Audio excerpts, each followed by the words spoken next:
উল্টে পাল্টে খুব সুন্দর করে আমি দুদিকটা ভালো করে ভেজে নিয়েছি। আর দেখুন খুব সুন্দর একটা কালার এসে গেছে। আর মিষ্টিগুলো দেখুন কতটা সুন্দর হয়েছে। শুধুমাত্র গুঁড়ো দুধ দিয়ে তৈরি ল্যাংচা দেখুন কতটা সুন্দর হয়েছে। ল্যাংচা খেতে কার না ভালো লাগে, তাও যদি শক্তিগড়ের ল্যাংচা হয় আর গুঁড়ো দুধ দিয়ে খুব সহজে এরকম ভাবে বাড়িতে তৈরি করে নিতে পারবেন। আর একদম নরম তুলতুলে, আর ভিতর থেকে রসটা দেখুন কত সুন্দর পড়ছে। আর দেখুন বন্ধুরা, সব মিষ্টিগুলো কিন্তু খুব সুন্দর হয়েছে। নমস্কার বন্ধুরা, পিওর রান্নাঘরে আপনাদের সবাইকে স্বাগত জানাই। আজকে আমি আপনাদের সাথে শেয়ার করব একটা দারুণ মিষ্টি রেসিপি, শক্তিগড়ের ল্যাংচা। কোনো রকম ছানা কাটানোর ঝামেলা ছাড়াই 10 টাকা প্যাকেটের গুঁড়ো দুধ দিয়ে খুব সহজে এই মিষ্টিটা তৈরি করে নিতে পারবেন। তো চলুন পুরো রেসিপিটা শেষ পর্যন্ত দেখতে থাকুন। শক্তিগড়ের মতন ল্যাংচা তৈরি করার জন্য আজকে আমি গুঁড়ো দুধ নিয়ে নিয়েছি 10 টাকা প্যাকেটের 5 প্যাকেট গুঁড়ো দুধ একটা বাটিতে ঢেলে নিয়েছি। যে কোনো একটা মাপ করে নেবেন, তাহলে কিন্তু একটু সুবিধা হয়।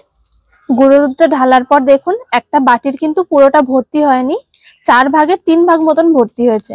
একটা বাটিতে ঢেলে নিচ্ছি আর এতেই আমি মেখে নেব। এবারে দিয়ে দিচ্ছি যতটা গুঁড়ো দুধ তার 3 ভাগের 1 ভাগ আমি এখানে ময়দা নিয়েছি, সেই ময়দাটা। আর এর সাথে আমি দিয়ে দিচ্ছি বেকিং পাউডার। দেখুন 1 চিমটি আমি নিয়ে নিয়েছি এরকম ভাবে। আরো 1 চিমটি দিয়ে দেব, খুব সামান্য, বেশি দিলে মিষ্টিগুলো ফেটে যাবে, তাই বেশি দেওয়া যাবে না। এবার এই শুকনো উপকরণগুলো হাত দিয়ে একটু মিশিয়ে নেব।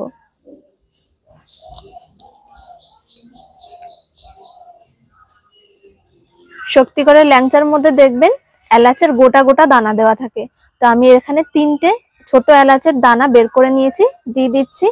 এর ফ্লেভারটা বেশ সুন্দর লাগে খেতে, যদি না দিতে চান তাহলে নাও দিতে পারেন। এবারে দিয়ে দিচ্ছি 2 চামচ সাদা তেল, আর এই তেলের বদলে ঘিও দেওয়া যেতে পারে। তেলটাকে দিয়ে একটুখানি মিশিয়ে নিচ্ছি দুধের সাথে।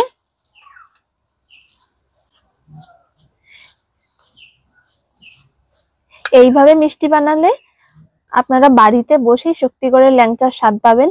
খেতে অসাধারণ লাগে, খুব কম উপকরণে আর কম সময়ের মধ্যে তৈরি হয়ে যায়। তেল দিয়ে আমি খুব ভালো করে গুঁড়ো দুধটাকে মিশিয়ে নিয়েছি এইভাবে। এবার আমি এখানে নিয়ে নিয়েছি লিকুইড দুধ, আর লিকুইড দুধটাকে বেশ একটু ঘন করে জাল করে নিয়েছি। এবারে অল্প অল্প করে দিয়ে এই দুধটাকে মেখে নিতে হবে। আর এটা মাখতে হবে একটু চিটচিটে করে, কিছুক্ষণের মধ্যেই টেনে যাবে, তাই একটু চিটচিটে করে মেখে নিতে হবে।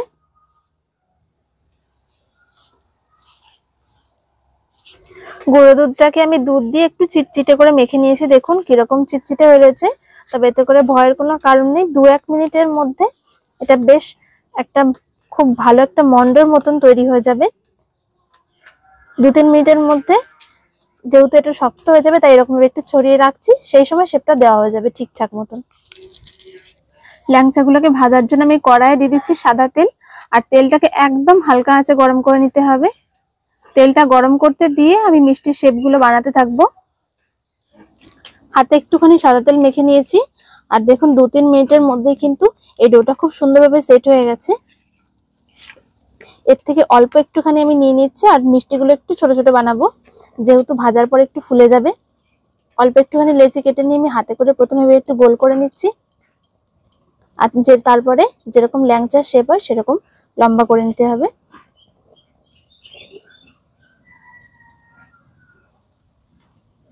একটা দেখুন তৈরি হয়ে গেছে। এরকম ভাবে তৈরি করে আমি সঙ্গে সঙ্গে তেলের মধ্যে দিয়ে দেব। তেলটা একদম হালকা করে গরম করে নিয়েছি, আর এইভাবে মিষ্টিটা দিয়ে দিচ্ছি। সঙ্গে সঙ্গে মিষ্টি বানিয়ে সঙ্গে সঙ্গে দিলে শেপটা খুব ভালো হয়। ওই একই রকম ভাবে আমি আরো একটা মিষ্টি তৈরি করে নিয়েছি।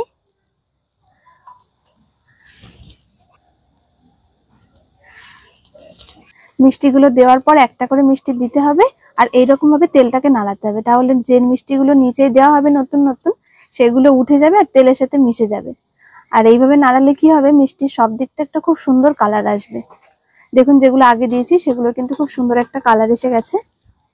আর এই মিষ্টিগুলো দেখুন একটাও কিন্তু ফাটেনি। এই দেখুন কত সুন্দর ফুলে বড় বড় হয়ে গেছে। এরকম ভাবে উল্টে পাল্টে যেরকম ইচ্ছা কালার করে নিতে পারেন। আর শক্তিগড়ের ল্যাংচা যেহেতু একটু কালো হয়, তাই একটুখানি কালারটা আমি আর একটু গাঢ় করব। উল্টে পাল্টে খুব সুন্দর করে আমি দুদিকটা ভালো করে ভেজে নিয়েছি। আর দেখুন খুব সুন্দর একটা কালার এসে গেছে। আর মিষ্টিগুলো দেখুন কতটা সুন্দর হয়েছে। এবারে আমি তেল থেকে এগুলোকে তুলে রেখে দিচ্ছি।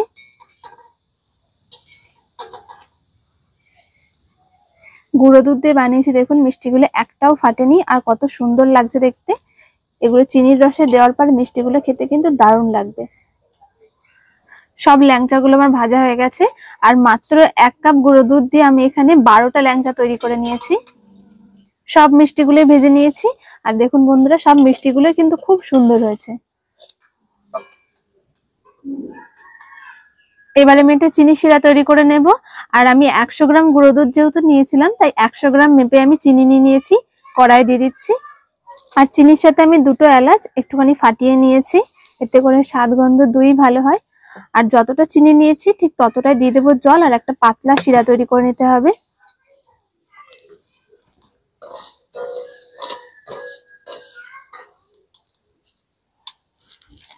চিনিটা গলে গিয়ে শিরাটা খুব সুন্দরভাবে ফুটে উঠেছে। এর থেকে বেশি আমি গাঢ় করবো না, শুধুমাত্র চিনিটা ফুটে গেলেই হয়ে যাবে। চিনি শিরাটা দেখুন খুব সুন্দরভাবে ফুটে উঠেছে। আর একদম পাতলা শিরা, একতার দুতার কিংবা চিটচিটে কোনো কিছু করার দরকার নেই। এবারে মিষ্টিগুলোকে দিয়ে শিরার সাথে একটু ভেবে মিশিয়ে নিতে হবে। আর এখনো পর্যন্ত গ্যাসটা জ্বালানোই রয়েছে। ভালো করে মিশিয়ে নেওয়ার পর আমি গ্যাসটাকে বন্ধ করে দিয়েছি। মিষ্টিগুলোকে শিরায় দিয়ে দিয়েছি। এবার 20-25 মিনিট মতন এরকমই ঢাকা দিয়ে আমি রেখে দেবো। আর এই সময়ের মধ্যে খুব সুন্দরভাবে চিনির রসটা ঢুকে যাবে। তো 20-25 মিনিট পর দেখাচ্ছি মিষ্টিগুলো কিরকম হয়েছে। 20 মিনিট মতন হয়ে গেছে। তো 20 মিনিট পর আমি দেখাচ্ছি যে মিষ্টিটা কিরকম হয়েছে। মিষ্টিগুলো দেখুন বন্ধুরা অনেকটাই কিন্তু রস টেনে নিয়েছে। তার কতটা নরম হয়েছে দেখুন। একটা মিষ্টি দেখাচ্ছি, দেখুন একদম দারুণ সুন্দর নরম হয়েছে। কিন্তু আরো যদি বেশি সময় রাখেন তাহলে আরো নরম হবে। আর ভিতর থেকে রসটা দেখুন কত সুন্দর পড়ছে।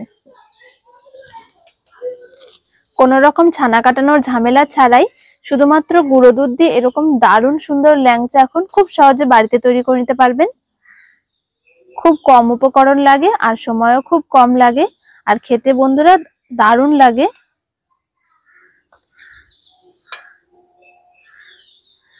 শুধুমাত্র গুঁড়ো দুধ দিয়ে তৈরি ল্যাংচা দেখুন কতটা সুন্দর হয়েছে। ল্যাংচা খেতে কার না ভালো লাগে, তাও যদি শক্তিগড়ের ল্যাংচা হয়। আর গুঁড়ো দুধ দিয়ে খুব সহজে এরকম ভাবে বাড়িতে তৈরি করে নিতে পারবেন। আর একদম নরম তুলতুলে। তাহলে বন্ধুরা আজকের রেসিপিটা আপনাদের কেমন লাগলো অবশ্যই কিন্তু আমাকে কমেন্ট করে জানাবেন। আর বাড়িতে একবার বানিয়ে দেখবেন, খেতে কিন্তু দারুণ লাগে। আর কেমন লাগলো অবশ্যই আমাকে জানাবেন। দেখা হচ্ছে পরের ভিডিওতে। সকলে ভালো থাকবেন, সুস্থ থাকবেন। ধন্যবাদ।